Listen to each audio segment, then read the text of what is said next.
Founderina sä investoit joka kuukausi myyntiin ja markkinointiin. Tiedät sä, kumpaan laitettu euro tuo enemmän takas? Mä oon Tapsa ja mä oon myynyt koko urani. Mä oon soittanut kylmänä, buukannut kylmänä, closannut kauppoja kylmänä. Ja mä olin siitä helvetin ylpeä, koska kovat myyntimiehet myy mitä vaan ja kelle vaan. No oikeesti mä oon maksanut täyden hinnan niistä closatuista kaupoista tai sovituista tapaamisista. Tässä videossa mä näytän sulle, että miten myynti ja markkinointi on itse asiassa yksi kaupallinen kone ja miten se kone kertoo, että toimiiko se oikein vai ei. Viime viikolla laskettiin runway, eli kuinka kauan rahat riittää. Tällä viikolla lasketaan sitä, että mihin sitä rahaa kannattaa laittaa, jotta se runway pitenee. Aloitetaan mun omasta virheestä. Mä ajattelin tosi pitkään, että myynti ja markkinointi on jotenkin erillisiä asioita. Että myynti tuo rahaa ja markkinointi maksaa rahaa. No oikeastihan ne on siis kaupallisen koneen vaan eri osia. Markkinoinnin tehtävä on siis tuottaa momentumia, jota myynti sit voi hyödyntää. Eli se myynnin tekeminen hyvän markkinoinnin takia on helpompaa, nopeampaa, sujuvampaa. Ja oikeastaan niin kuin ainoa asia, millä on väliä, niin kun tehdään investointeja myyntiin tai markkinointiin tai siihen kaupalliseen koneeseen, niin on se, että tuleeko se investointi isompana takaisin ja kuinka nopeasti. Nyt me ollaan liiketoiminnan matematiikan niin kuin ihan kovassa ytimessä. Sun pitää tietää vaan 2 lukua. 1, kuinka paljon yksi asiakas tuo sulle katetta koko sinä aikana, kun se on sun asiakas. 2, kuinka paljon sen saman asiakkaan hankkiminen maksaa sulle. Ja koko juttu on näiden 2 luvun suhde. Jos se asiakas tuo sulle elinaikanaan enemmän katetta kuin sen hankkiminen maksaa, niin sitten sulla on kone. Jos sen hankkiminen maksaa enemmän sulle kuin se tuo, niin sitten sulla on vuoto. Lopussa mä näytän, miksi tämä yhtälö paranee kuin itsestään. Otetaan sama kuviteltu firma viime viikolta. Jos et ole käynyt katsomassa, tai jos et tiedä mistä puhutaan, niin käy katsomassa viikon 3 video. Linkki löytyy jostain. Mutta siinä esimerkiksi meillä oli siis yritys, joka myy 100 eurolla ja tuottaminen maksaa 60 euroa, niin silloin katetta jää 40 euroa. Pidetään se 40 mielessä ja lasketaan yhden asiakkaan arvo. Luku 1, asiakkaan arvo. Tässä meidän esimerkissä asiakas ei osta kerran, vaan se ostaa 5 kertaa. Ja asiakkuuden arvo lasketaan siis niin, että otetaan se 5 ostosta kertaa se meidän kate, eli 40, niin siitä tulee 200. Eli yhden asiakkuuden arvo on 200. Ja tässä on nyt tärkeää huomata se, että suurin osa ajattelee, että sen asiakkuuden arvo on se ensimmäinen ostos. Niin on hyvä huomata, että se asiakkuuden arvo on oikeasti sen koko elinkaari, eli kaikki ne ostokset, mitä se tekee. Suurin osa tuijottaa vain sitä ekaa kauppaa, ja se on virhe. Älä tee niin. Luku 2. Hankintahinta.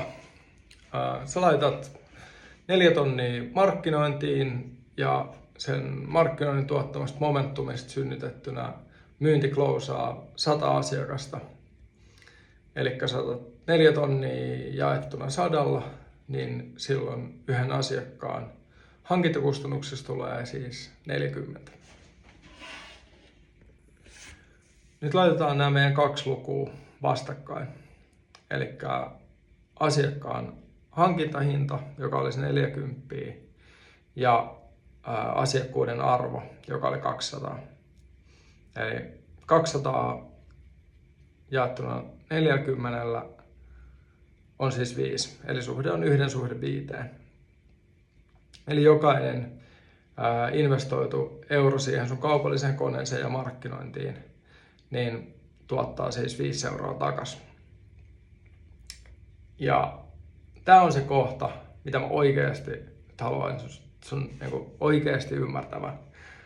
Investoi sun kaupalliseen koneeseen. Niin kauan kun toi suhde pitää, niin markkinointi on siis investointi. Ja silloin, kun se suhde on positiivinen, niin sä haluat tietysti laittaa sinne mahdollisimman paljon rahaa. Ja jos sulla ei ole rahaa laittaa markkinointiin, niin sen voi tehdä myös sun ihan omalla aikainvestoinnilla. Muistatko sä, kun mä lupasin, että tää yhtälö paranee kuin itsestään? No, tässä se tulee. Momentum muuttaa molemmat nuo luvut sun eduksi, tai koko ajan siis paremmaksi.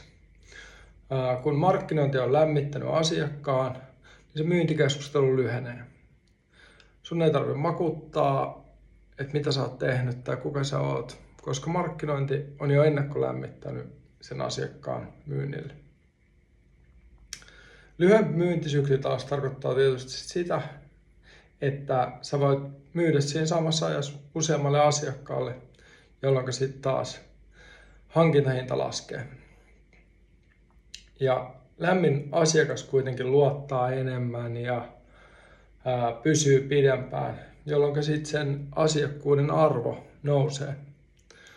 Eli kylmä myynti maksaa molemmissa päissä ja lämmin myynti, momentum, tuottaa arvoa molemmissa päissä.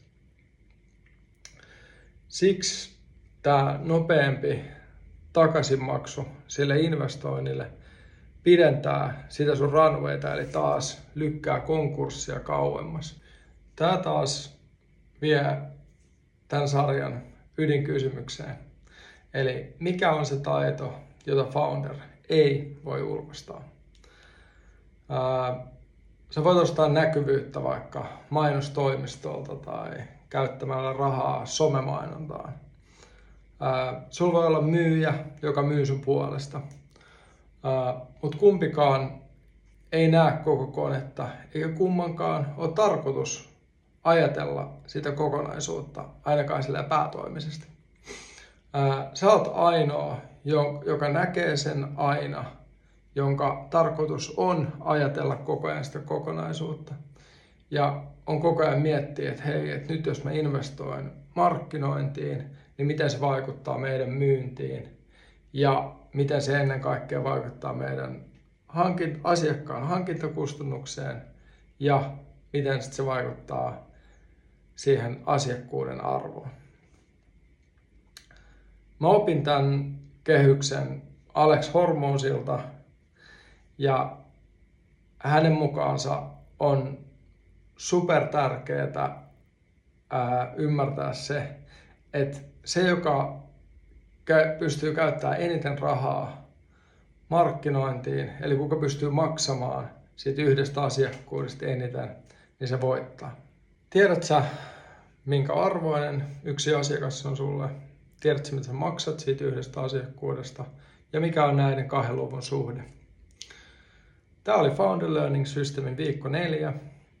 Tässä sarjassa rakennetaan mun päätöksentekokykyä pala palalta ja jokainen viikko nojaa edelliseen. Ensi viikolla mä tuun kertomaan muutoksesta, joka nostaa asiakkuuden arvoa ilman, että siitä tarvitsee maksaa enempää. Tilaa kanava, niin et missaa sitä. Moi!